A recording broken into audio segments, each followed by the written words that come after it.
Pag upo ni Inday, putang ina nyo, the fact na nakikita nyo siyang malaya at humihinga at tinatamasa ang tiwala ng taong bayan, yung nguso mo hindi na tituwid yan.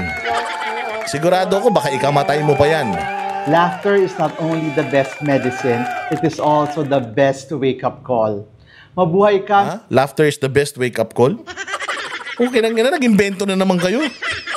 Yung laughter is the best medicine, okay na yun, pero laughter is the best wake-up call? Ano na naman yan? Sinong gago na naman na nagsabi sa inyan? Vice Ganda, maraming salamat. Meme. Ay, Meme Vice Ganda, maraming salamat. Dahil sa'yo, nagalit na lang ang Duterte. Oh, pero putang, gandun na lang yan. Wala na, pagkatapos niyan, ano na naman, wala na naman. Si Inday, hindi pa na-impeach. Yung impeachment naka-archive, tapos yung motion for reconsideration ninyo sa Supreme Court, wala nga. Hindi ma-approve. So, paano na yan? Sindin niya. Tangina niya, baka lalong tumabingi yung bunganga mo.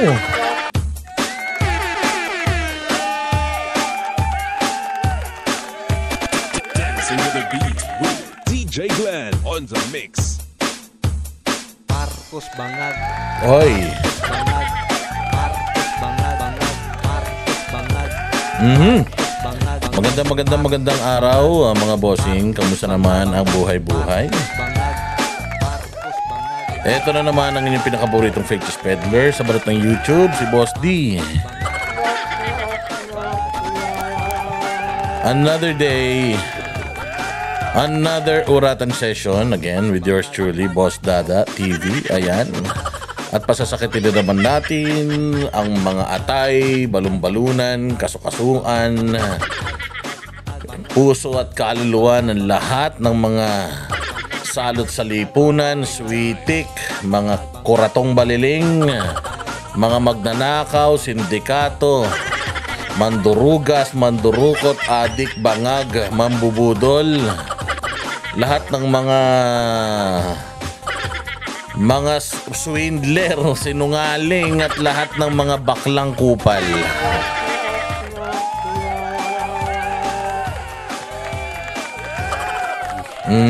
Ayan na nga mga bossing, kamusta naman po ang inyong araw?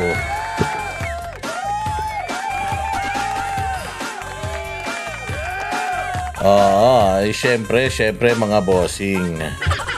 Tayo ay nandito pa rin sa Madrid, Spain. At babiyahin na po tayo maya-maya papunta ng Barcelona. Welcome to Barcelona, Spain, Banat Bay. Dito na si Banat, nagbabakasyon na siya. Kasi nga mga bossing, alam nyo naman na season break ng ngayon, ng Banateros. At syempre habang pahinga-pahinga, nakikita nyo naman, di ba? Nakikita nyo yung mga post ni Master Judea. Nasa Siargao yata siya ngayon. Si Banat Bay nandito sa Spain. Ako naman, mag-iisang buwan na rito. Pabalik na rin tayo ng Pilipinas. Some of our friends and bosses are in Japan dahil nagse-celebrate po. Meron pong event na ginaganap ngayon sa KOJC dyan sa Japan. Si Coach Oli, wala akong balita. Malamang nagpapayaman yan. Si Coach Oli kasi business-minded yan. Malamang nakafocus yan ngayon sa stocks. Si Paring RJ, nagbabanda-banda lately, at si Jay Guevara, ewan ko kung anong ginagawa, nagpapapogi. Kita nyo naman, di ba? Pinatanggal ni Jay Guevara yung mga blemishes niya para flawless na daw siya. Usually kasi mga lalaki hindi mahilig dyan. Pero ako din, usually pag lalaki ganyan, lalo kung active ka. May mga may mga skin tags, warts, na-acquire mo yan sa katagalan. Usually, sabi ng dermatologist, puta may dermatologist si Bosti. Sabi ng dermatologist natin, sa daw yan, tuwalya, lalo na kung mahilig mag-hotel. Hindi ba, syempre, alam niyo naman tayo, alis tayo ng alis, biyahe tayo ng biyahe. Mahilig tayo mag-hotel-hotel. Kaya, ayan, yung mga tuwalya, minsan, syempre, maraming tao gumagamit niyan. Tapos yung mga naunang gumamit niya, may mga pa siguro, ketong. May mga sagalis pa siguro. Kahit laban mo yan, O kahit laban mo yan, may natitira dyan na kung anik-anik. Kaya dapat maingat ka. Make sure kung kayo nag-hotel, magdala ka ng sarili mong tuwalya. Isa rin yan, yung mga pundarangkunan.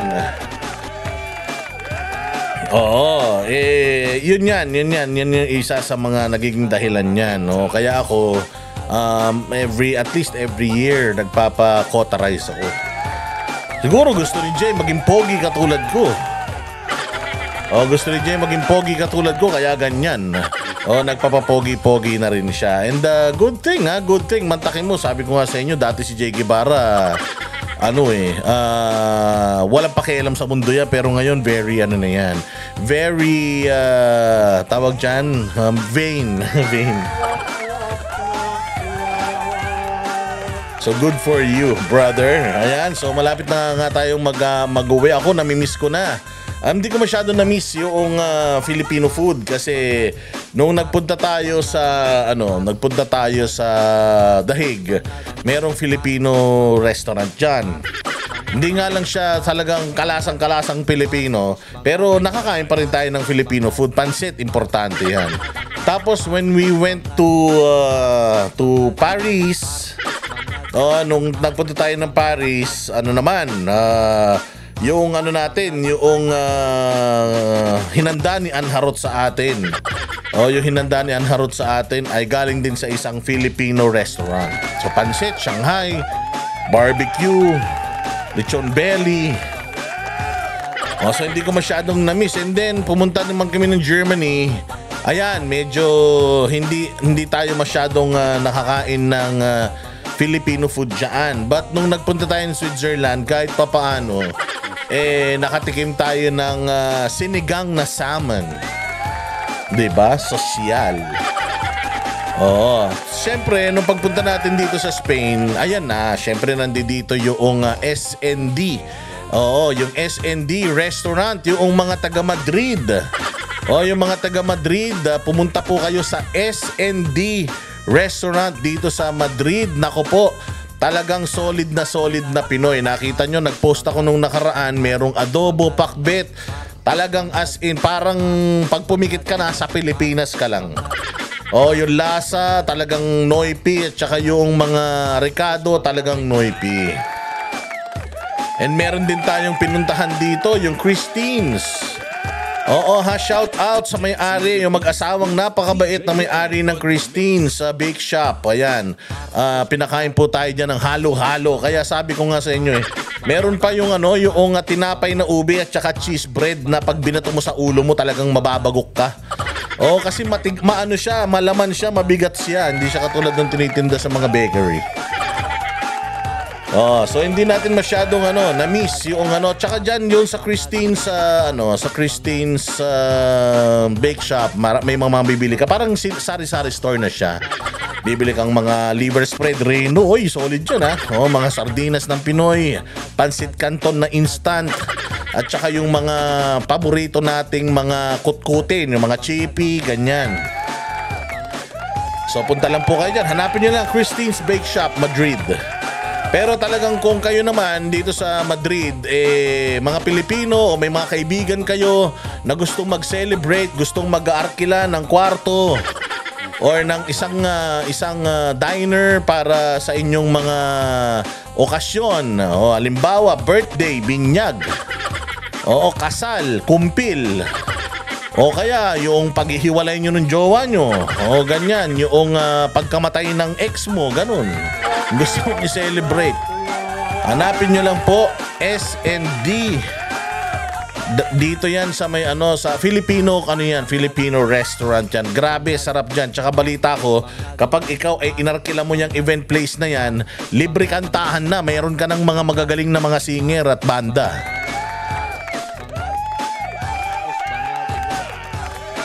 Siyempre sa aking stay dito sa sa Europe, nagpapasalamat ako kay Kuya Anton, kay Ma'am JL, siyempre kay Kuya Dindo na walang sawang magmaneho para kay Boss D. Bukas road trip kami. Road trip kami bukas. We are supposed to ride the train Kaya lang naisip ko din kasi, kapag ka magte-train ka, at least 2 hours, an hour before. Dapat nandoon ka na, tas bit mo pa yung mga maleta mo. Oo, kung magsasakyan ka from here to Barcelona, 6 hour yan, or 6 hours or to 7 hours. So parang ganun din, more or less. Kasi kung magte-train ka, magstay ka ron ng matagal, kasi hanapin mo yung release, hanapin mo yung train, tapos kakabahan ka pa. Marami ka pang bit-bit, nakikipaghabulan ka, marami pa naman Mando rito. Si Mando nandito si Mando nandito sa Spain. Maraming Mando rito, Mandurugas. Kaya ayan, so mag-road trip kami bukas at para daw mas maganda na din daw yung road trip kasi makikita mo yung scenery from dito sa Milan to Milan. From dito sa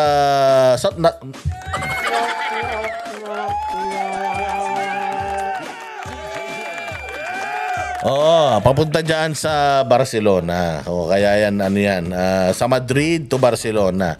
Makikita natin yung scene, yung scenery. Kaya nang pinakamasaya sa lahat. So, alis tayo medyo maaga para makarating tayo maaga dahil baka mabaliw yung kapatid natin si Balatbay dun mag-isa nakikita ko palakad-lakad. Pero maganda dyan sa Barcelona kasi may beach. So, makatambay-tambay tayo sa beach.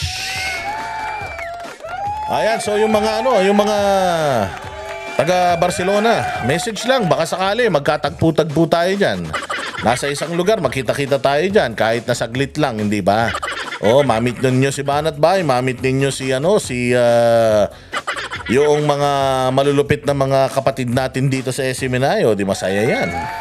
Speaking of Mando, I have learned mga bossing na dito pala sa Spain.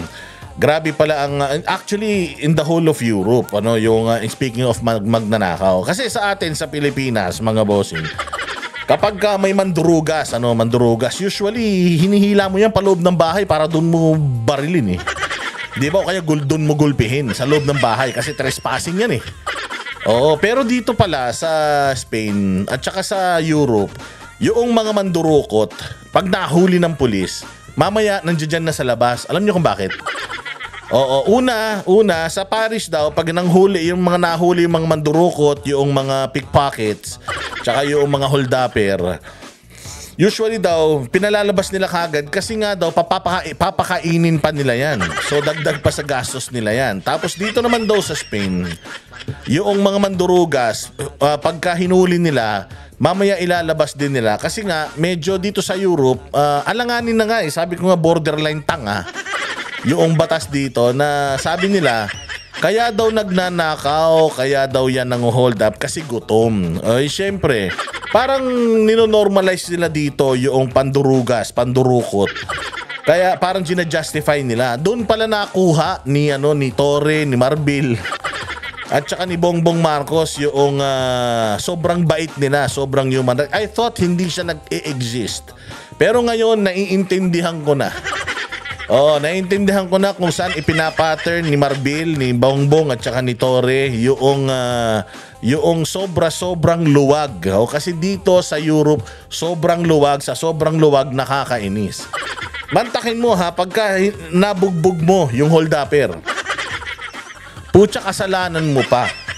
Kasalanan mo pa. Meron daw isang beses dito, isang Pilipino, 4 na beses na daw siyang hino-hold up ng pare-parehas na mga tao diyan sa metro. Kasi syempre tayo mga Pilipino, payatin tayo, maliit tayo. So, yun daw ang target talaga nila, Pilipino, basta or Asian. Kasi nga daw, ang Pilipino laging may cash. So, meron daw isang Batanggenyo na parang 4 na beses na siyang hino-hold up ng pare-parehas na grupo. Yung sa panghuling pagkakataon, nagdala na siya ng balisong. Tapos nung hinold up siya, suma total, 4 yung nang hold up sa kanya, napatay niya yung 2. Pumalag na siya, napatay niya yung 2. Ayun, nakulong siya. Pero nakalabas din naman siya after 6 months. Pero imagine, ikaw na yung hinayop, ikaw na yung hinudas, na anuhan ka pa. Ikaw pa yung nakulong. At madami na daw mga instances dito na yung mga Pilipino lumalaban, tapos yung Pilipino nakakalaboso. Nakakalabas din kalaunan, pero Parang bawal na bawal dito na saktan mo yung mga kriminal. Sabi ko, doon pala nakuha ni Marbil yung sobrang bait nila sa mga kriminal. Meron pa nga daw sa Italy. Sa Italy, meron pa nga daw na pag ikaw umalis ka ng bahay mo, no? Halimbawa, naiwan mo bukas yung pinto mo. O kaya, nabuksan nila yung pinto mo at pumasok sila sa loob. Halimbawa, may pumasok sa loob, isang pamilya, may dalang bata. Pagpasok mo sa loob, makikita mo, sino kayo? Diba usually sa atin, gugulpihin mo yan. Ipakukulong mo yan, trespassing. Alam mo ba sa kanila, bawal palabasin yung taong nakapasok na sa loob. Lalong-lalo na kung taglamig. Bawal na bawal po silang palayasin. Imagine mo, bahay mo, bawal mong palayasin yung kumubgob doon. At kapag ikinaso mo yung, mapapaalis mo lang sila through case. Gagastos ka pa sa abogado sa kaso, bibilang ka pa daw ng halos 3 taon. Bago mo mapalayas yan sa bahay mo, imagine mo sa 3 taon na yun, ikaw nagbabayad ng kuryente, tubig, kung umuupa ka doon, ikaw magbabayad doon kasi ikaw nakakontrata. Ganun katarantado yung batas dito. Walang kakwenta-kwenta. Kaya nga sabi ko pero kung titingnan mo, bakit kaya ang yaman nila? Bakit kaya mas maunlad sila kaysa sa Pilipinas? Sa Pilipinas, ang daming batas. Hindi ba? Ang daming batas. Putang ina, ang daming magaling sa batas. Pero sa kasamaang palad, ang dami na nga nating batas, ang hirap-hirap pa rin ng bansang Pilipinas. Samantalang dito, parang maluwag lang maging mandurugas dito. Parang pwede mo nang gawing pwede mo na siyang gawing profesyon. Kung titingnan nyo dyan sa the Netherlands, dyan sa red light district ng Amsterdam. Legal ang prostitution. So parang dito, legal ang prostitution, legal ang marijuana. Parang legal na din yung pandurukot. Parang ikaw pa may kasalanan pag nadukutan ka Tatanga-tanga ka kasi, kaya ka nadudukutan Parang ganun Tsaka ang tindi ng mga mandurukot dito, hindi sila tumatakbo. Pagka dinukutan ka nila, tapos nahuli ka, babalik lang nila sa'yo, tapos wala lang. Ganun kasi sa atin, pagka ganyan, gugulpihin yan, di ba? Tsaka dito, nakikita na ng katabi mo, dinudukutan ka, wala silang pakialam sa'yo. Ganun sila dito, parang kung titingnan mo, yung sistema, bulok, pero ba't ang yaman-yaman nila? Ano kayang meron dito na sobrang luwag versus dito sa Pilipinas or dyan sa Pilipinas na sobrang higpit, pero durug tayo sa kahirapan. Ayan. So, yun ang mga bagay na malaking question mark na hindi natin alam sagutin. Pero kung alam ninyo yung sagot, pwedeng ilagay ninyo dyan sa comment section. At marami pong mga nanonood dito, hindi pa nakaka-subscribe, subscribe na. Mag-like and share na din kayo. At syempre, maraming salamat doon sa mga nagsusuper thanks kay Boss D. Mabuhay kayo. Ayan, so simulan na natin yung ating balitaktakan. May yung patungkol pa rin, mainit pa rin yung kay Vice Ganda. Balita ko nga si Vice Ganda hindi umattend ng showtime kanina. Hindi umattend ng showtime kanina. Hindi ko alam kung bakit. Baka masakit pa yung tumbong niya. Baka tinira pa ni Iron. Kaya hindi umattend. Pero hindi siya umattend kanina. Ewan natin kung bakit. At kaliwat kanan mga bossing yung mga nagagalit sa kanya. At marami rin or mangilan-ngilan na pumapanig sa kanya. Siyempre alam na natin kung sinong papanig dyan. Unang-unang pumanig sa kanya si Claire Castro. Unang-unang pumanig sa kanya si Claire Castro, na parang tuwan-tuwa si Claire Castro, tapos sinasabi na, bakit pikon kayo? Pagka kayo naman binabastos nyo si BBM, hindi naman kami napipikon. Hindi nga kayo napipikon, pero puta may Congress hearing, may TRICOM, meron biglang nagkakahiring ng fake news. Sandamukal na mga kaso, may mga kaso ka ng slander, libel, kung ano-ano. Hindi nga kayo pikon, pero putangin na nyo, nagkakaso naman kayo, mga ulul kayo. Hindi ba? Ngayon ito si Pangulong Duterte ay binaboy ni Inday Sara. Sabi nga ni Claire Castro, at least kayo naman ba din naman kayo, binabastos nyo rin naman si Marcos si Marcos kasi siya, halal. Aktibong presidente. At saka, malaya naman niyang nagagawa yung gusto niya. balita ko nga, yung pinakamagnanakaw na administrasyon niya eh. So dapat lang nabatikusin siya, hindi ba? Pero yung isama mo ang isang 80 anyos na nasa kulungan ngayon, nakakaranas ng injustice sabi nga nila, you are innocent until proven guilty. Let us say for example, galit na galit sa kanya si Vice Ganda. O siguro sa kung anong paraan, siguro dahil addict tatay niya. O baka type nung nanay niya si Vice Ganda pero type nung nanay ni Vice Ganda si PRD. Pero walang pakialam si PRD sa kanila, pwedeng ganun. For whatever reason or for no apparent reason, dinamay niya sa kanyang show, tapos binalikan niya yung mga dating sinabi pa na jetski, ICC, yung pambobomba ng China sa South China Sea. So it's as if napaka-anti China niya. Pero kung titingnan mo, nilalabas nga nila sa Srugando Sasot na majority pala ng mga beauty products niya, yung raw materials or yung pabrika, nasa China. So ipokritong mga putang ina. Ipokritong mga putang ina. Parang si Teodoro din, no, di ba?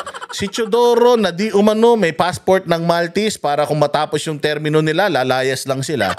Tatakas lang sila, dala-dala siguro kung ano man yung mga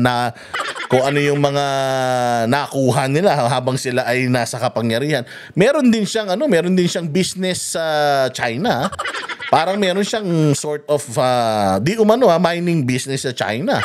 Pero galit na galit din siya sa China. Kaya nga napaisip ako eh. Noong sumagot si Claire Castro, kasi labas sila dito eh. Labas sila Claire Castro dito, labas si Bongbong Marcos dito eh. Pero bakit sumagot sila in behalf of, or sumagot sila sa issue na to?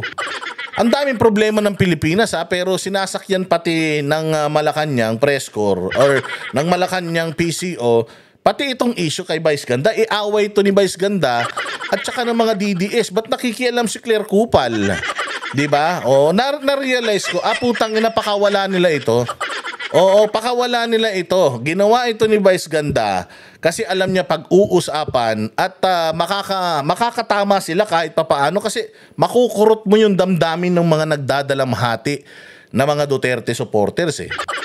O siyempre, laos na yan si Vice Ganda eh. Putangin na yan. Tanda-tanda na yan. Pare-parehas lang naman yung mga joke niyan. Sa totoo lang, yung mga joke niya, kaya niya pinapalibutan yung sarili niya ng mga bakla din.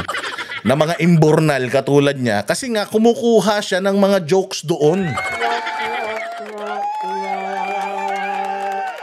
Oo. Yan si Vice Ganda. Ano yan? Kumukuha yan siya ng mga tawag din mga bakla na kunyari inaalagaan niya. Kunyari kasama niya lagi. Pero sa totoo lang ang ginagawa niya, nagnanakaw lang siya ng mga joke doon. Hindi ba? Kaya nga yan, tuwan-tuwa yan na nagpapagay contest yan sa It's Showtime, di ba? Pero kung titingnan mo yung mga kasali doon sa sa gay pageant dyan sa It's Showtime, kakilala din nila, sila din mga stand-up comedian din. Tapos yung mga sinasabi ng mga tao doon, kunyari may nananalo and the winner is ganito and the winner is ganyan. Pero sa totoo lang, kilala niya na lahat yun at yung mga yung mga jokes ng mga yon, alam niya na. Kaya nga di ba magko-question and answer siya tapos kwela yung lumalabas sa sagot nung ini-interview niya kunyari pagka yung question and answer na.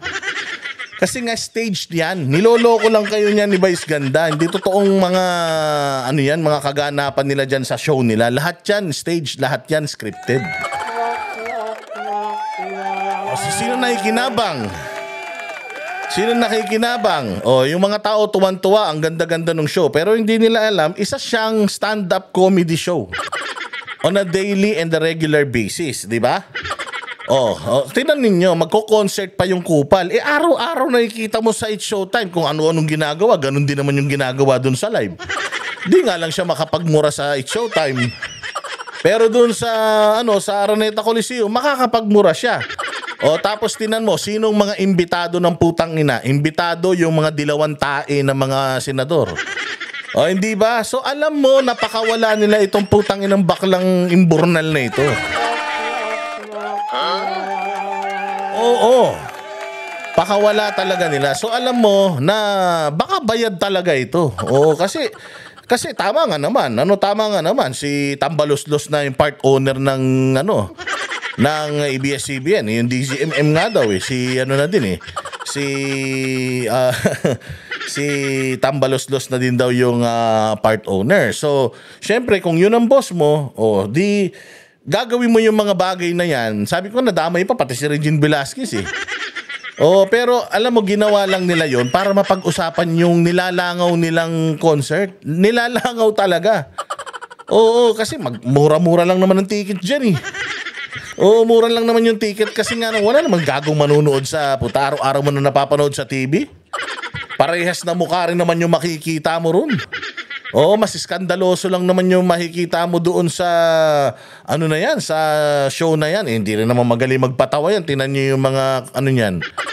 Kaya nawalan ng nawalan ng kwenta yung mga pelikulang Pilipino kasi taon-taon, putang ina, yan yung mga yan yung mga pelikula nagbibida sa pelikula. Ayan, yung mga pelikula niya, yung mga Petrang Kabayo, Private Benjamin, na kung titingnan mo, wala kang matututunan. Actually, masama pa nga yung may dudulot niyan sa mga kabataan Oo, na imbis na yung mga kabataan natututo ng kagandaang asal, puro kabadingan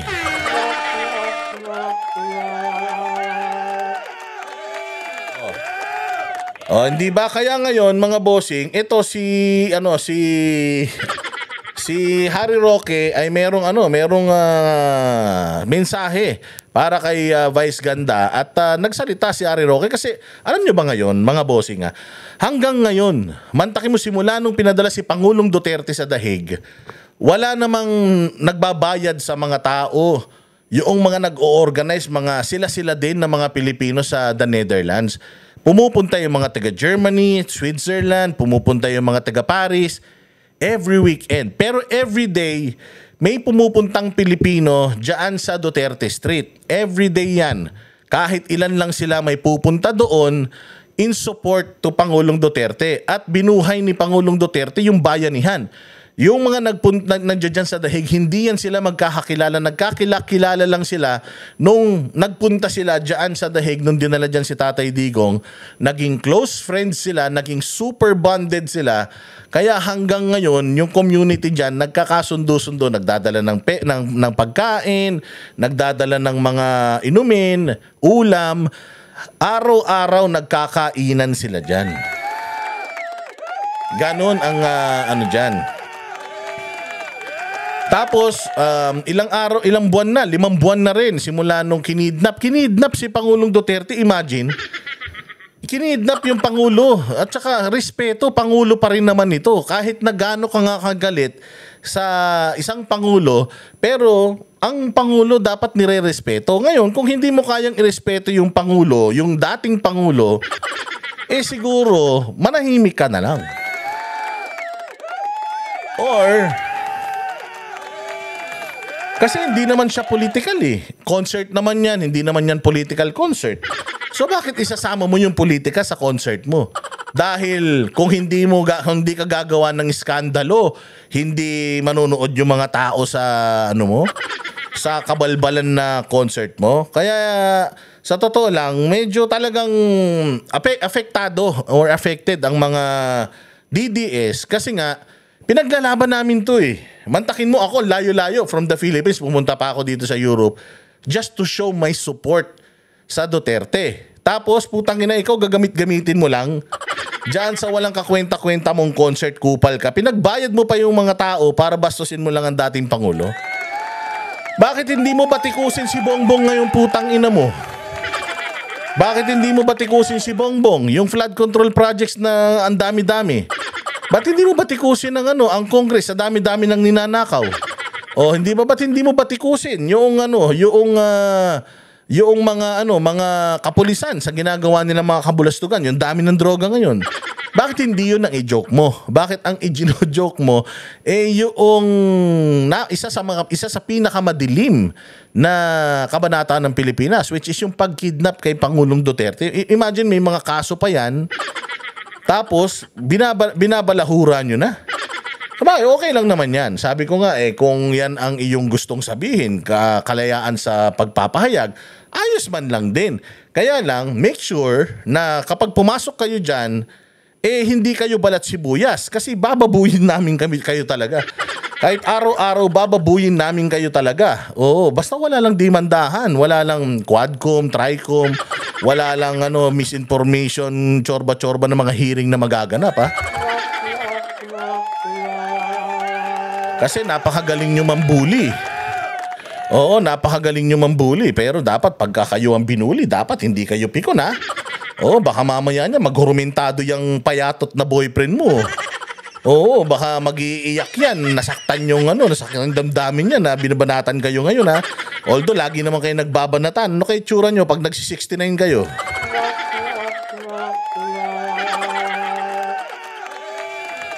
Oo, may mga nagsasabi nga damay natin pati nanay, dinamay yung tatay natin. Wag na, kawawa naman yung nanay. Kawawa naman yung nanay, Diyos ko naman. Mantakin mo, nagkaanak ka na nga ng baklang pangit. Kahit mayaman, nagkaanak ka na nga ng baklang sinumpa ng langit. Ano na yun, karma na yun sa nanay niya. Kaya huwag nyo na yung damay yung nanay, kayo naman, hindi naman kasalanan ng nanay niya kung tsaka enough na makita nung nanay niya na nagpalaki siya ng isang walang modong tao, na nagpalaki siya ng isang baklang walang pagmamahal sa bayang Pilipinas.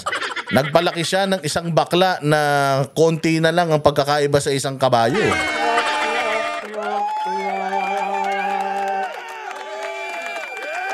Kaya ito, pakinggan natin yung sasabihin ni Harry Roque. Ang akin lang, siguro, Vice, bago ka magsalita ng ganyan, aminin mo muna na ang nagpapasweldo sa iyo ay ang mga tambaluslos. Yung kumpanya kung saan may ere yung programa, pag-aari na ngayon ni tambaluslos. Dapat sana meron ka man lang disclosure. Hindi na. Bakit din yun? Walang disclosure kasi private person naman yan. Ay, hindi pala siya private person, no? Ano pala siya, no? Showbiz personality. So, public figure pala siya, no? Pero regardless, alam naman natin kung anong yan, kung anong affiliation ng punyeta na yan. Alam naman natin, dilawan tae yan, Matapos niyang pakinabangin si Pangulong Duterte, bait-bait pa ni Pangulong Duterte sa sa show niya. Di ba, birthday niya, ginis niya si Pangulong Duterte, sinabi pa ni Pangulong Duterte ito, nanggaling-galang ni Pangulong Duterte na wala siyang masamang tinapay sa mga bakla. Pero kita mo kung gaano kahayop tong putang ina para kumita lang ng pera, gagamitin yung matanda. Ba't ang ganda ng ginawa sa bayang Pilipinas? Abay's ganda. Ang ina mo, habang tinitingnan mo yung passport mo na may 10 taon na validity, yung lisensya nyong magsyota kayo ng mga kupal kayo, na may 10-year ng ang validity, putang ina nyo, magpasalamat kayo kay Pangulong Duterte.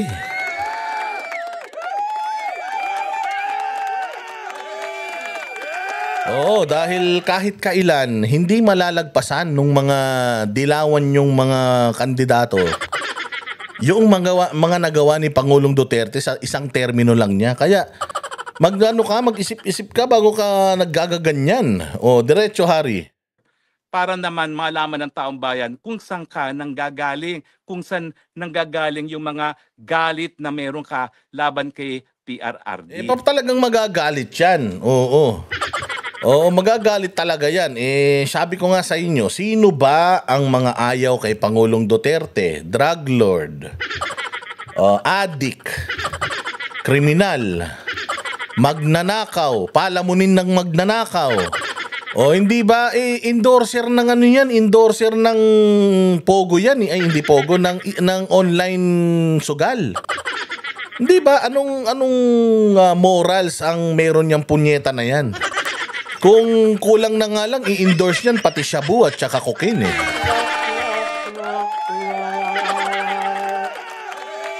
Di ba? Endorser ng sugal. Galit sa China pero yung pabrika ng beauty products niya galing China. Sobrang ipokrito tsaka gamit na gamit nito yung mga fans niyang tangaring katulad niya. Na ang kabuhayan mo nakasalalay ngayon kitambaluslos. Pag kanya kasi merong disclosure, maintindihan namin kung saan nanggagaling yung ganyang, ewan ko ba, yung galit na hindi namin maintindihan na ano bang ginawa sa ni Tatay Digong. Oh, yun, ako rin takanta ka eh. Hindi ko rin alam kung anong ginawa ni Tatay Digong sa kanya eh. Mabait si Tatay Digong sa kanya eh. Meron lang siguro siyang may mga ginawa si Tatay Digong na hindi siya pabor, pero para umabot siya sa ganito kagalit. Para magmura siya, parang murahin niya pa yung DDS. Ewan ko, okay nang ina niyan. Mantakin mo sobrang sobrang hipokrito ninyo. Sinasabi ninyo na kayo ang boses ng masa. Pero tinitira nyo si Pangulong Duterte na nagtrabaho para sa masa. Lahat ng programa ni Pangulong Duterte para sa masa. Tapos sasabihin nyo, tapos putanginan nyo kung makagamit kayo ng mga Bible verse kung makapagpa-picture kayo sa simbahan, putang na parang antitinu nyo, pero aalok kayo ng sugal. Nagpo-promote kayo ng bisyo. Tapos puros kabaklaan, kaimoralan ang ginagawa ninyo sa mga show ninyo. Puro kabastusan ang lumalabas sa bibig ninyo, pero galit kayo kay Duterte kasi bastos siya.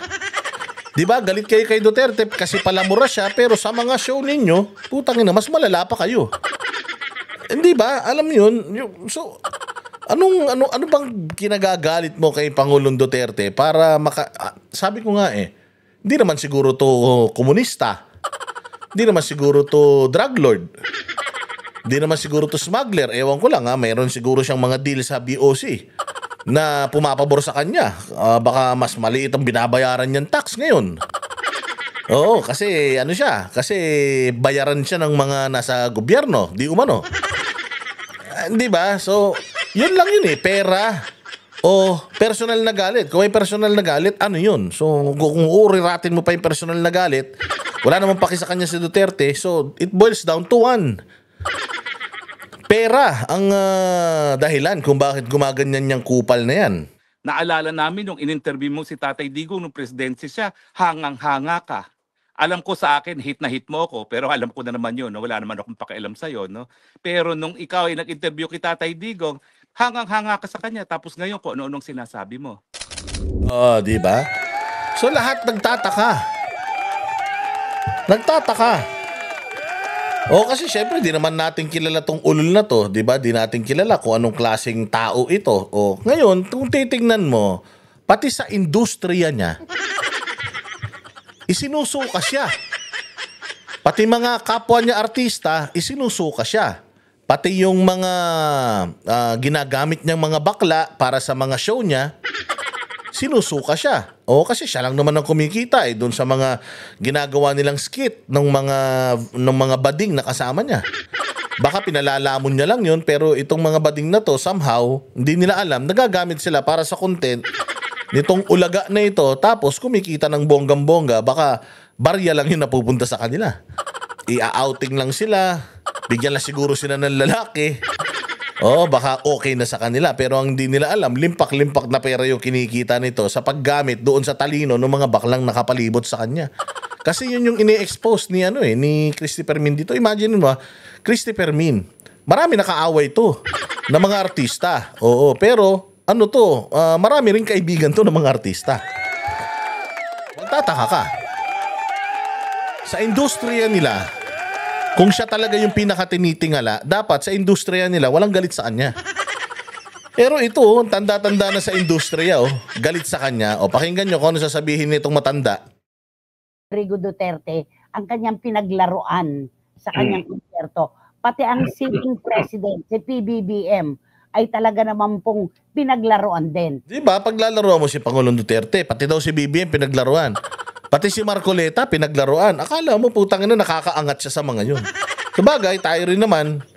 Binabatikos din naman natin yung mga yan. Pero hindi tayo tumanggap ng bayad sa mga tao, entrance fee, para gamitin mong yun. Para gamitin nating materials yun. Yung ating pagbatiko sa gobyerno, hindi tayo kumuha ng entrance. Ang box A, box B, balcony. Hindi tayo kumuha ng ganun. Pero kumuha ka ng bayad sa mga tao for you to entertain them, tapos papasok mo yung politika. Wala kang pinagkaiba sa mga pari sa simbahan na imbis na magsalita patungkol sa salita ng Diyos, politika. Ganun din, concert, supposedly, kantahan, sayawan yan. Pero bakit ipapasok mo yung politika? Anong meron? So, ibig sabihin, nabudol mo yung mga nanood sa'yo. Kasi it is supposedly an entertaining. Kasi sabi ko nga sa inyo, magkakagalit ang mga Pilipino. Pero pag nagsusuntukan, nakikipagsuntukan si Pacquiao, nag-unite ang mga Pilipino. Mababa ang crime rate. Magkakagalit ang mga Pilipino. Pero pag Miss Universe, na-unite yung mga Pilipino, hindi ba? Basta anything na that has to do with entertainment o katulad yan, concert supposedly, walang kulay yan. Kasi kung nilagay mo sana diyan sa diyan sa Araneta Coliseum na strictly for Dilawan only, ganyan. This concert is for Pinklawan loyalista only. DDS, you are barred from entering. Kung may ganun ka sanang nilagay, hindi ginamit mo lahat Tinanggap mo yung mga pera ng mga tao. Tapos gagamitin mo yung ibang tao para mag-entertain. Ibubuli mo yung mga tao na wala dyan, na wala namang koneksyon sa pagpapakita mo ng tumbong mo at saka ng ethics mo na itinali mo sa puwet mo. O yung bayag mo na kinokonsil mo. Alam mo yun, dinamay mo yung politika. Hindi ka naman politika, hindi naman hindi naman political rally ang kupal ka. Kaya lang hindi masyadong nag-iingay na gaya ng DDS ang mga PBBM supporters. Di talaga mag-iingay yung mga BBM supporter. Tanga yan Tanga yan. Yung ginawa niya na pinangiwingiwi niya si sabi niya siguro para pantay. Banatan natin si Duterte, banatan din natin si Bongbong. Una-una sa lahat, bakit mo gagamitin nga yun? Bakit ka gagamit ng political reference sa entertainment? Hindi naman entertainment ang politika. Tarantado talaga. So, ibig sabihin, talagang gumawa lang siya ng iskandalo para mapag-usapan. Kasi kung hindi niya ginawa yan, kung hindi niya dinamay si Pangulong Duterte sa concert niya, putang ina, baka hindi natin alam, nag-concert siyang ulol na yan Kaya lang natin nalaman na nag-concert yung tarantado na yan kasi nga, ginamit niya si Pangulong Duterte. Pero putang ina, sabi ko kasi kahit mamatay yan bukas walang maghahanap sa kanya. Wala tayong pakialam dyan, di ba? At ang ginamit po niya dito, si MC at si Lassie, na pati nga ako nadamay dyan. Sabi, so, ayan ngayon, yung Ultimo Christopher Min and other gay people na guest at co-host nito ni Christy, galit sa kanya. Hindi ba supposedly ang mga bakla dapat nagkakaisa yan? Oy, bakit ngayon magkakagalit kayo sa isa't isa? Bakit? Kasi nga, putangin lang yan, may mga guding at saka may mga bading.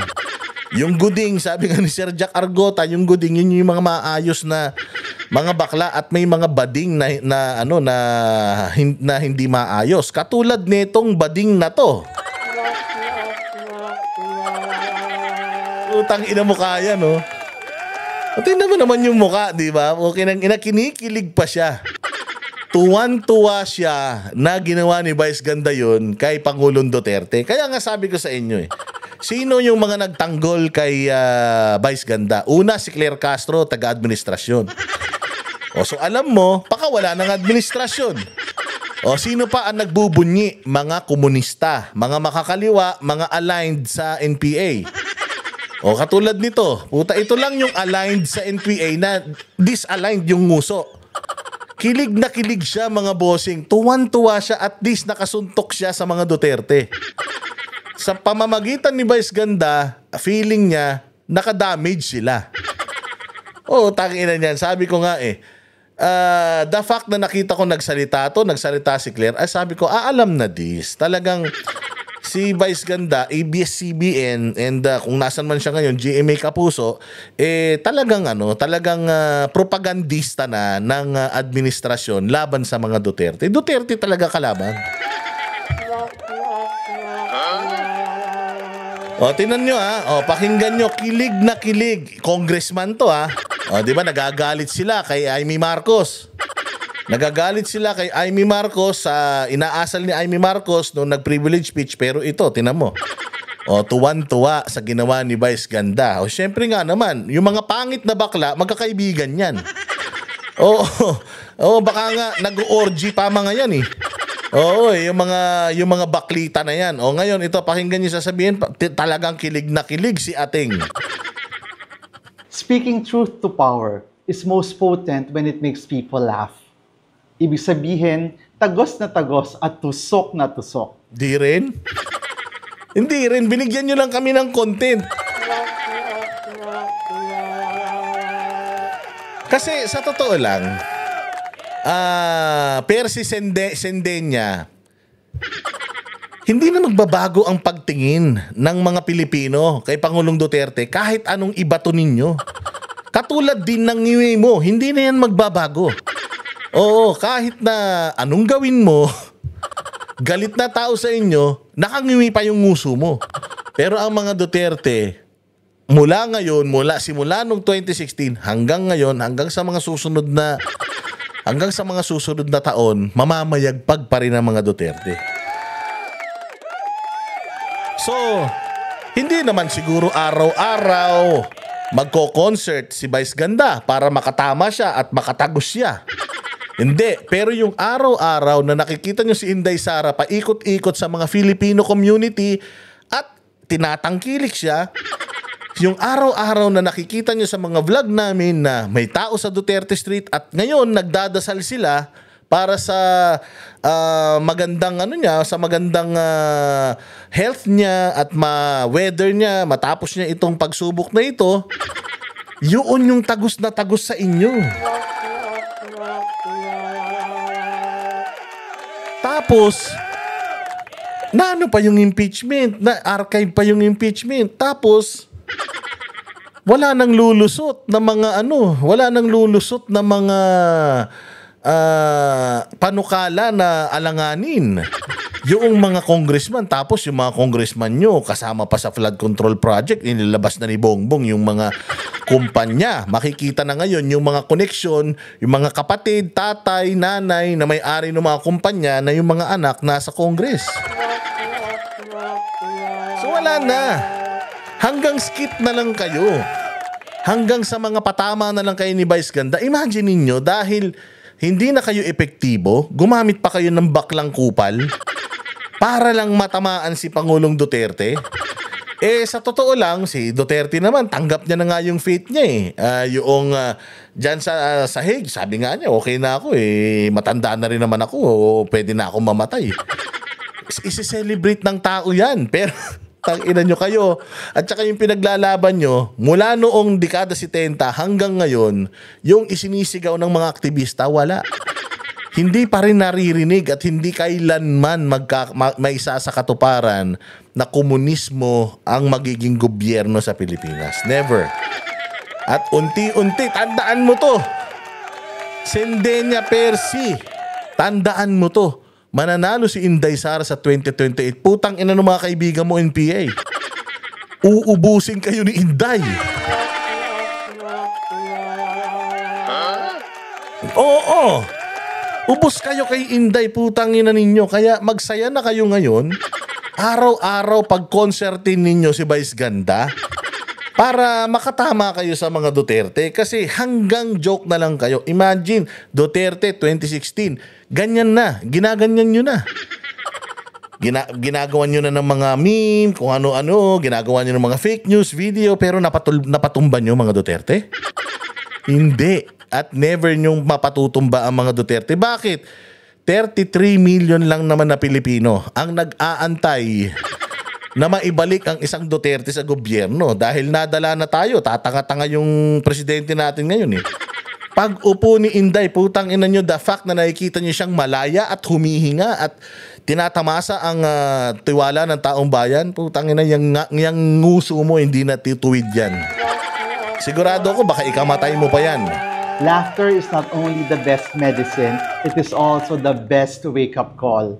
Mabuhay ka. Laughter is the best wake-up call? Okay nang nag-invento na naman kayo. Yung laughter is the best medicine, okay na yun, pero laughter is the best wake-up call? Okay nang ina nyo. Ano na naman yan? Sinong gago na naman na nagsabi sa inyan? Utang ina nyo, mga wala kayong utak talaga. Meme Vice Ganda, maraming salamat. Meme. Ay, Meme Vice Ganda, maraming salamat. Dahil sa'yo, nagalit na lang ang Duterte. Pero putang, gandun na lang yan. Wala na, pagkatapos niyan, wala na naman, si Inday, hindi pa na-impeach. Yung impeachment naka-archive, tapos yung motion for reconsideration ninyo sa Supreme Court, wala nga. Hindi ma-approve. So, paano na yan? Sindin niya. Tangin niya, baka lalong tumabingi yung bunganga mo.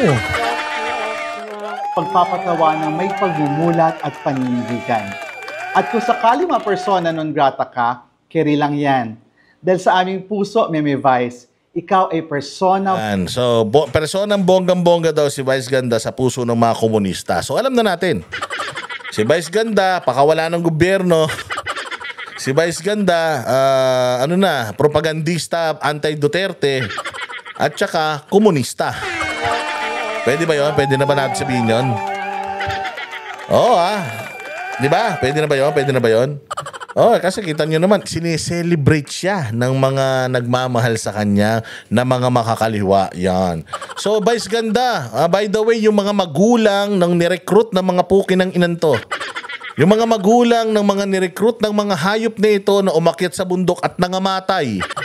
Nangamatay, ginahasa ng mga ginahasa ng kanilang mga superior sa kabundukan. Hi daw, regards daw sa'yo. Kita-kita daw kayo sa impyerno. So sineselebrate ka ng mga makakaliwa. Lahat ng mga namatay na sundalo, pinatay ng mga makakaliwa. Ayan, Vice Ganda.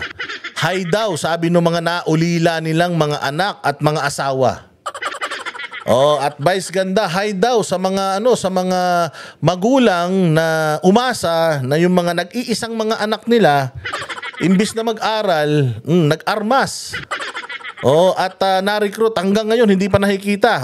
By the way, yung mga naghahanap ng mga magulang ngayon doon sa mga anak nilang inilibing na ng mga makakaliwa na ni-recruit ng mga kaibigan ng mga kupal na ito, shout out daw sa iyo, Vice Ganda.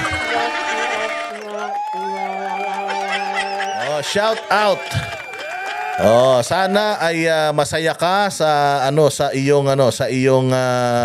mga nakukuhang endorsement. Ayan. Ito naman, syempre, kinausap naman si VP Sara patungkol sa issue na yan. Pakinggan din natin yung yung panayam na yan, dahil pinepersona non grata si sa Davao. Wag naman tayong ganun. Wag naman ganun. I mean, okay lang din kasi talagang syempre national hero na natin si Pangulong Duterte. Mahal na mahal natin yun eh. So kung ako lang talagang ayaw kong gaganunin yun. So if I can do something para makagabawit, makaganti sa mga hayop na ito, si Jay nga, nahamon na yung boyfriend na suntukan eh. Pero persona non grata is okay. Pwede rin naman, tama rin para magtanda. Pero gusto lang natin ipakita tayo mga Duterte na hindi tayo pikon. Hindi tayo pikon. Pabayaan natin yung si Vice Ganda. Pabayaan na natin na mabulok yung tao na yan. Tumatanda naman na yan. Pabayaan natin na na mabulok yan. Sabi ko nga sa inyo, 80 anyos na rin pala nanay niyan. So mahina na rin pala yung nanay niyan. 80 anyos na rin. Matanda na rin. So malay mo naman, di ba? Mauna pa yung nanay niya kay PRD. Di ba? Total naman, bastos sila di ba? Dapat hindi sila mapipikon pag binastos sila na ganyan. Pero wag, sana humaba pa yung buhay ng nanay niya. Para makita pa nung nanay niya kung gaano ka-demonyo yung pinalaki niya.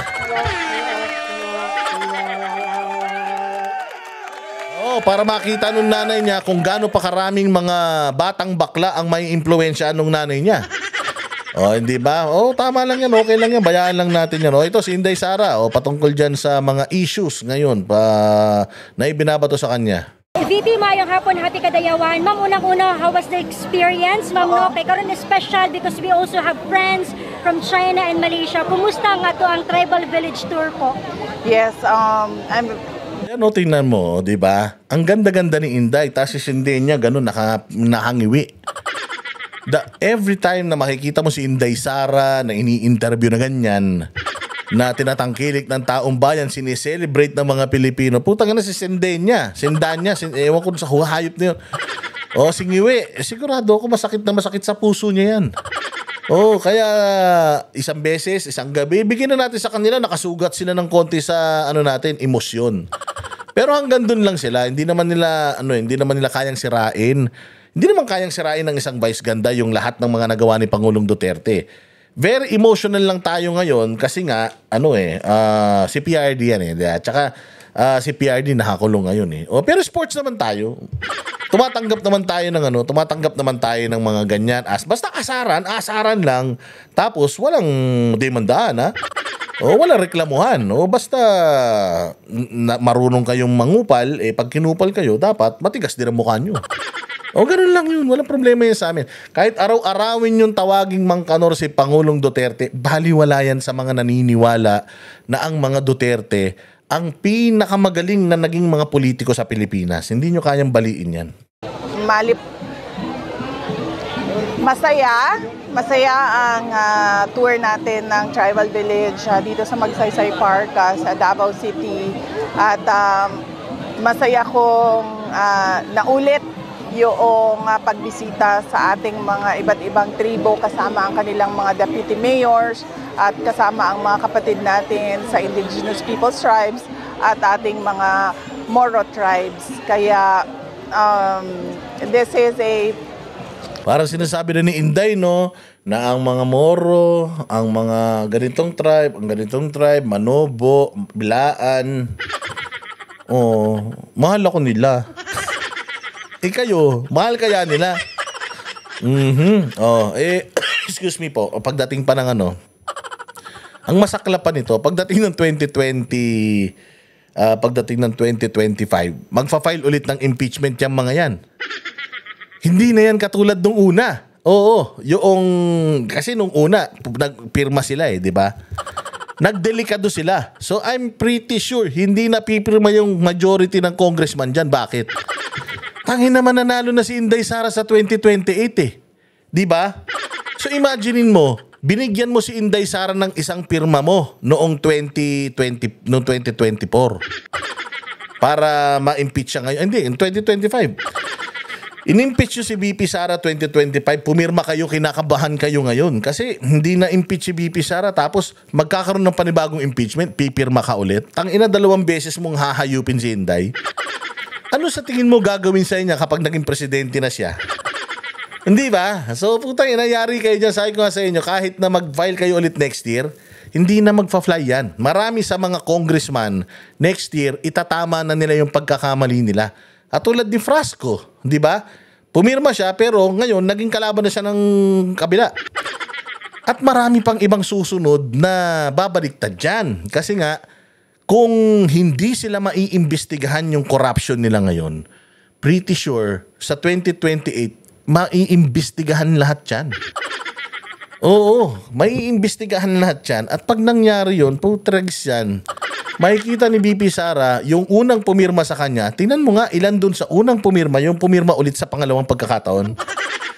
Wala nang pipirma dyan, maniwala kayo. Hindi na kaya ni Tambaluslos, huli na ang lahat. Hindi na kaya ni Tambaluslos na maging senador, vice president o presidente sa 2028.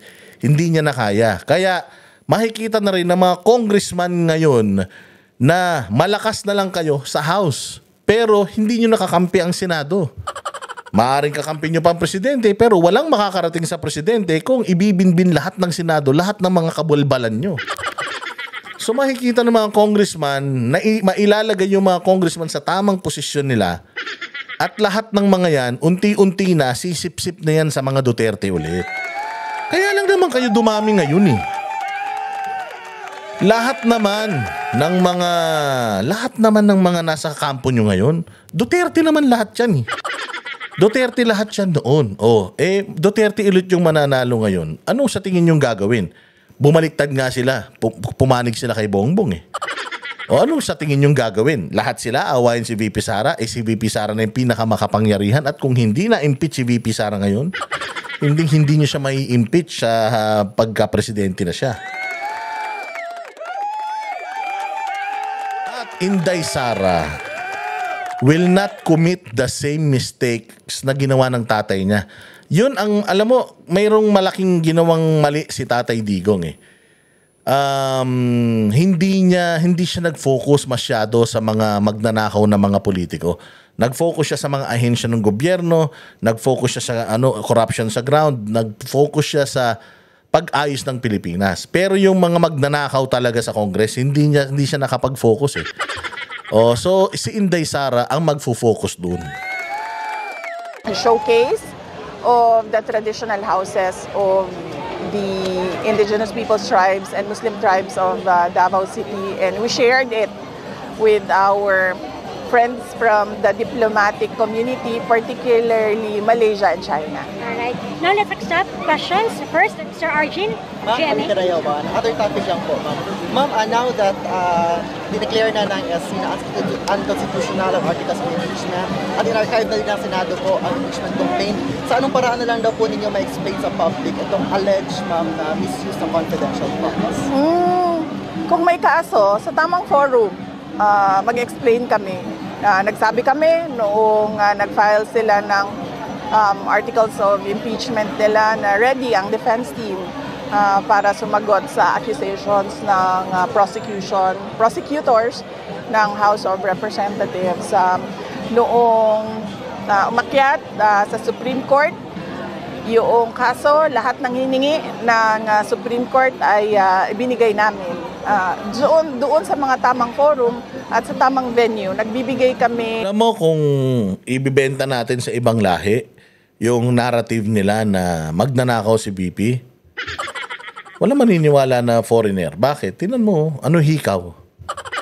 Ano damit? Ano sapatos? Ano bag? Ano relos? Doon mo makikita kung magnanakaw. Yung isang tao. Tingnan mo yung sa Congress. Tingnan nyo sila manamit. Tingnan nyo yung mga relos na suot nila. Di ba? Hindi siya larawan ng frugality. Si Inday Sara is very simple. Si Pangulong Duterte, yung bahay niya na binibenta, galit na galit siya. Kasi binibenta yung bahay niya, nag-iisang bahay niya yun. Baka may mga bahay pa silang iba, pero hindi na sa kanya nakapangalan yun. At saka hindi siya nakatira ron. So, nakikita ng mga world leaders how simple yung pamumuhay ng mga Duterte. Even if they're going abroad, pupunta sila dito sa Hague, walang bodyguard. Nagbubus, nagtatram. Sinong korap ang ganyan? Hindi ba? Sinong kurakot ang ganyan? Samantalang nakikita natin, alam mo, may mga balita ko sa Amerika na yung siyempre marami tayong mga kababayan, mga subscribers na taga-casino mga kasinong malalaki sa Amerika. Alam mo, grabe daw yung mga senador, grabe daw yung mga congressman pag nagsugal dun. Oo, daan-daang milyon daw yung tinatapon nilang pera sa casino. Nakita mo si Basti sa casino? Baka sa beer house, nakita mo yan, ng chichiks. Pero hindi mo sila makikita sa bisyo na yung involved mag-spend or mag-splurge sa sobrang yaman. Hindi mo sila makikita na ganun. Oo. Very simple sila.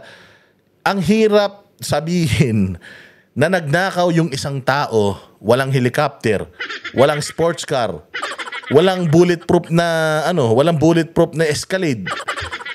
Di ba? Gets ninyo? Paano nyo patutunayan? Saan nyo dadalhin yung pera? Babaw nyo sa lupa? Ng saktong sagot at nagbibigay kami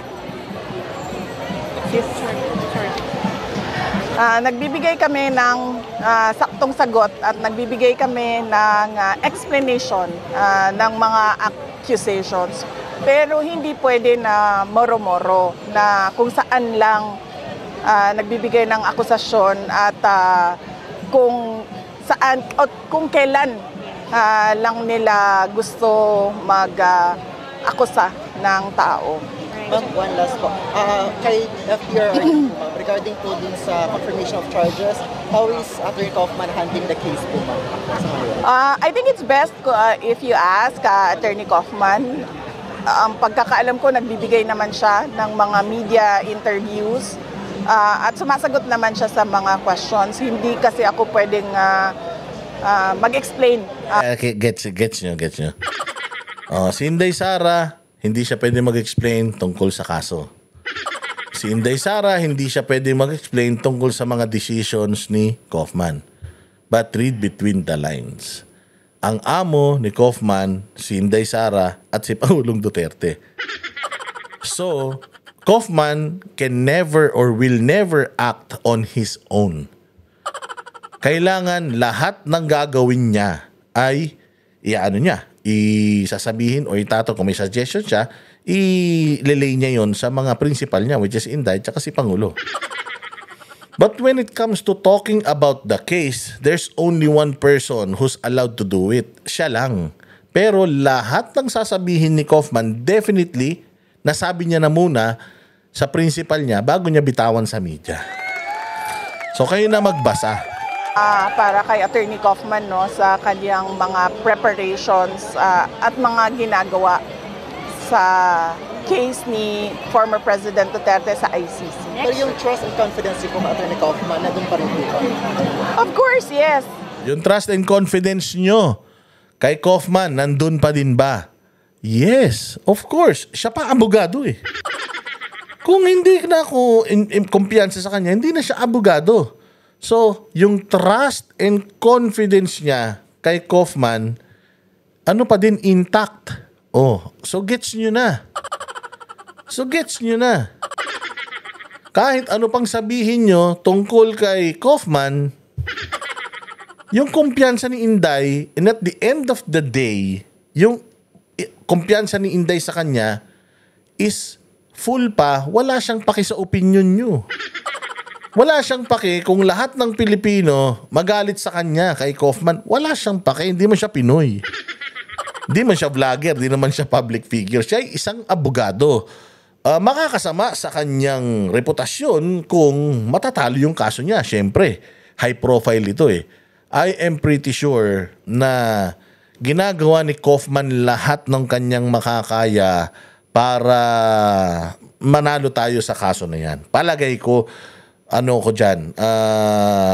least 80% naniniwala ako na Kaufman is not betraying the Duterte as what other people are claiming. According to VP Sara, sabi ko sa inyo, you question Kaufman, you question VP Sara. Plain and simple. Oo, kasi siya yung pinili ni dating Pangulong Rodrigo Duterte na lawyer. So we only follow kung ano yung choice ng client, no? Siya naman yung kliyente, sa kanila naman yung professional arrangements. So as long as nagsabi si dating Pangulong Rodrigo Duterte na yan ang aking mga abogado, susunod kami and mag-cooperate kami kung anong kailangan ng legal team. Okay, next, we have Sir Julius Paco, Brigada. Sorry po. Ma'am, budget deliberation po, ma'am. Ano po ma-expect po natin po sa OVP na budget deliberation? Yes, budget hearing. Well, it will be the same as last year. Hindi naman nagbago ang administration eh. Yan pa rin ang Pangulo natin, yan pa rin ang Speaker of the House of Representatives natin. So wala na tayong ma-expect na ibibigay para sa Office of the Vice President. So kung ano yung in-approve ng Department of Budget and Management, yun din yung sinubmit namin, yun din yung nilagay sa NEP. And of course, ang expectation natin is bababaan yan pagdating sa House of Representatives. May reaction po sabi nila sa habitual absence niyo po daw? Habitual absence saan? Hindi ko alam kung ano yung... Malabo yung habitual absence. Kasi, alam mo, ginagawa kayong tanga ni Claire Castro eh. Nadulas na si Claire Castro sa kanyang vlog. Sabi ni Claire Castro sa kanyang vlog, hindi aalis ang Vice President kay personal yan or official nang walang approval or travel authority from the Malacanang. Sinabi niya yun. So it means, kung umaalis siya, pinipirmahan ng Malacanang. Pumapayag ang Malacanang. So legit, yung mga pag-alis-alis niya. Kasi you can always say no. Pwede mo namang i-decline eh. Hindi ka pwedeng umalis. Dito ka lang. Umalis ka na nung nakaraan eh. Sa susunod ka na ulit umalis. Diba? Kaya ka nga nagpapapirma ng travel authority. Humihingi ka ng permit. So, every time na umaalis siya, may permit siya. Therefore, ano nirereklamo ni Claire Castro? To begin with, hindi naman aalis yan kung hindi nyo bibigyan ng travel permit. Boba. Sinabi sinabi niya yun sa kanyang vlog. Sabi ko nga, nahuhuli talaga yung isdang tanga sa bibig. O, nahuhuli yung isdang tanga sa bibig. O, so ngayon, bakit siya nagre-reklamo na alis si VP Sara? Pinipirmahan ng opisina ng presidente. O, bakit hindi siya magreklamo sa opisina ng presidente? Ba't kayo payag ng payag na alis yan? Di ba? O, nahuli sa bibig yung gaga.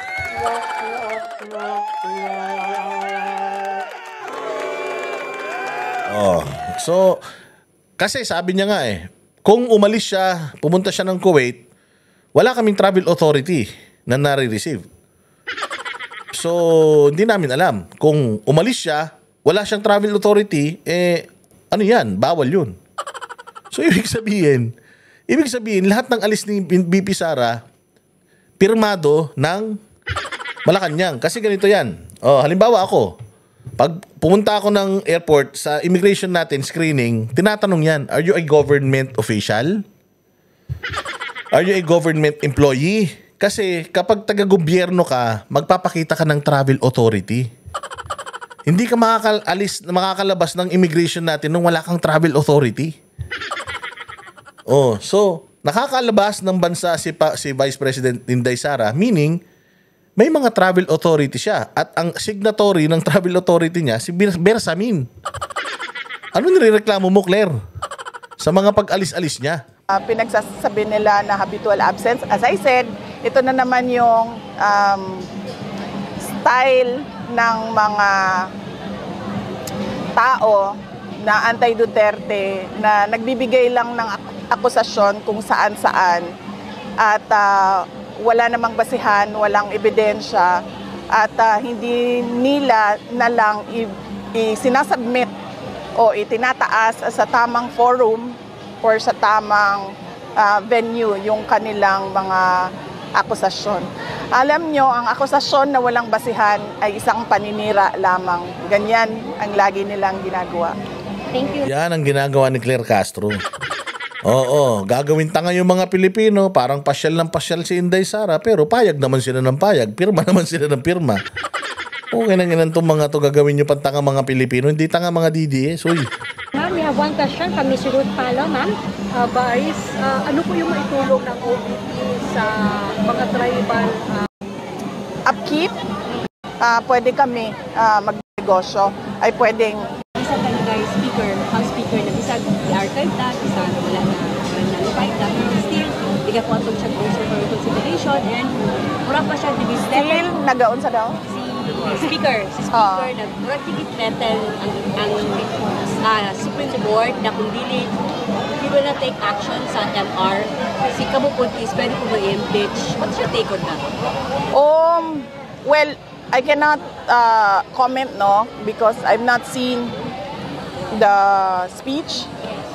I've not seen the speech of... Anang magaling, di ba? You cannot comment on something na hindi mo alam. Bakit si Claire ginagawa niya yan? Di ba? Bakit si Claire mahilig magbigay ng opinion sa mga bagay na hindi naman kailangan opinion niya? Ang kailangan, opinion ng Malacanang, pero bigay siya ng bigay ng personal na opinion niya. Tapos si Inday, kahit ako, pag nagtanong ako kay Inday, sasabihin niya, ay, hindi ko kasi alam yung ganito eh. Hindi ako makapag-comment. Hindi naman ibig sabihin ni-interview ka pagka nagtanong sila, sasagot ka eh. Meron kang mga hindi kayang sagutin, pwede mo namang hindi sagutin. Hindi ba? Hindi naman ko nagatanaw sa ilaha, oy. Kay irritating sila sa, no? It's a abuse of authority. So, makita ninyo dito, gilatag og tarong kung giunsa nila pag-abuso ang ilahang power din sa House of Representatives. President Marcos described the speaker as spoiled brat. And also the mayor, the acting mayor. Panawagan nito. Siguro, wala po ko kadungog ana sa decision sa Supreme Court na there was really abuse. And there was kanagaling show of power na mali. Thank you, ma'am. We have Ma'am Ivy. Yes. After that show, referring to FDRR, famous campaign promise to flag there, not only was the promise unfulfilled, but it's even joke kung asa siya. But kung unsa man ang desisyon sa City Council of Davao, it has to be a majority decision. Yan yung tanong kay Vice kung persona non grata. Oh. And the City Council of Davao is the correct body to declare a persona non grata diri sa atoang syudad because they are representatives of the 3 districts of Davao City. Thank you. Last, ma'am. O, nakita nyo yung sagot ni VP Sara. Si VP Sara, ang sagot niya, ayaw kong magsalita patungkol dyan dahil hindi ko naman yan, hindi ko naman yan linya. It's the City Council of Davao who should file a petition, who should answer the question. Kasi kung ako lang, takin yan. Si Vice Ganda, mapipikon ako dyan. Wala namang kwentang tao yan. Diba? Ano lang yan? Komedyante lang yan. Oo, hinahamak na natin yung trabaho niya. Komedyante lang yan. Bakit makikialam siya sa politika? Yung mga komedyante nakikialam sa politika, nagmumukhang tanga, katulad ni Tito Soto. Diba? Komedyante, hindi na mag-comedy. Nakikialam sa batas, nagmamagaling. Ang kaharap mo, mga abogado, kini-question mo yung Supreme Court na napakahirap ng pinagdaanan para maging justice. Samantalang para maging maging senador ka, read and write at saka Pilipino ka lang, tsaka sikat ka, mananalo ka na. Hindi ba? So, ganyan ang nangyayari kapag yung mga hindi naman dapat talaga nagko-komentaryo patungkol sa politika, nagko-komentaryo patungkol sa politika. Nagmumukhang tanga, katulad ni Vice Ganda at saka ni Tito. Ma'am Jean of SMNI. Ma'am, would you like to comment on sa recent remark ni Trillanes na he won't support Lenny Robredo because mag-aliado ng kayo at magkaibigan? Well, on that note, dapat siguro si former President Lenny Robredo ang hindi pa President yun, former Vice President Inday. maghatag og comment kay siya man ang kumbaga sa iyaha directed ang comment ni person na nag-file og bail. Alright, yes. Next one, what's your favorite part sa Kadayawan Festival? Yan. Di ba very safe sumagot si Inday Sara? Minsan kasi mas mabuti yung ganyan yung alam mo yun, yung mga chismis na ganyan. Well, trabaho ng mga media na tanungin ka ng mga chismis, critical na mga tanong para mayroon silang content. Nasa sayo, kaya hindi nila paborito si Inday. Kasi nga hindi sila makakuha kay Inday ng mga sagot na wala namang katuturan sa bayang Pilipinas or walang koneksyon. Hindi sila, kaya favorite nila yung mga congressman, favorite nila yung si Claire Castro, favorite nila si De Lima, kasi nga patolera yung mga yan, mga patol-patol. Lahat pinapatulan kahit hindi naman dapat kinokomentohan, nagmamagaling kokomentohan. Pero si Inday, kaya less favorite yan ng mga media kasi nga hindi ka makakuha sa kanya ng mga ng mga sagot na pwedeng maging headline. Paminsan, pag napipikon na siya, pero pagka good mood si VP Sara, when VP Sara is in the good mood or in a good mood, hindi yan siya pumapatol. Masyadong matalino yan pag tiningnan mo talaga at pag nakita mo talaga siya. Hindi siya putyo na tao. May kwenta siyang tao. Hindi siya yung katulad nila Claire Castro na clout chaser, nila Vice Ganda na sikat na, nagpapasikat pa. Oo, hindi ko talaga maintindihan. But anyways, ayan, nakita nyo yung mga bagay-bagay patungkol dyan sa mga issues na kinakaharap natin ngayon. Syempre, gumagabi na. At kailangan na rin natin magpahinga dahil tayo'y hahayo pa at magpaparami. Muli po, maraming salamat sa inyong panonood. Mabuhay kayo. God bless us all and God bless the Philippines. I-follow po ninyo ang lahat ng Barateros, si Banat Bay, Coach Oli, Boss Dada, si Master Judea, si Jay Guevara, si Paring RJ. Siyempre lahat ng mga vloggers na align sa mga Duterte, sila PH Update, sila PH News, lahat ng mga DDS, mga Biraderos, lahat. Dahil yung kalaban natin may pera. Yung kalaban natin makakapal ang mukha. Meron tayo prinsipyo. Kaya magsama-sama tayo. Lahat ng mga vlogs na yan, i-like at i-share ninyo. Mabuhay kayo lahat. Kami ang boses ng masa, hindi natatakot. Katotohanan lang, di kami nalulunod. Walang bahid ng sismis, lahat ay totoo. Kahit sino ka pa, pag mali ka babanatan ka. Walang pinipili kulay, wala kaming kinikilingan. Basta para sa bayan, kami lalaban. Pag tama palakpakan, pag mali banatan. Di matitinag, di matatakot, para sa bayan tuloy ang sigaw. Sa harap ng kamera, walang halong takot. Mga baluktot, lahat kayo'y tutumba. Ang hustisya at totoo, yun lang ang mahalaga. Kahit sinong harang, di kami matitinag. Walang pinipiling kulay, wala kaming kinikilingan. Basta para sa bayan, kami lalaban. Pag tama palakpakan, pag mali banatan. Di matitinag, di matatakot, para sa bayan tuloy ang sigaw. Kung nasa tama ka, ikaw ay aming kasama. Pero pag mali ka, handa ka na bang mabasag? Banateros kami, walang inuunan, dahil bayan muna bago ang sarili.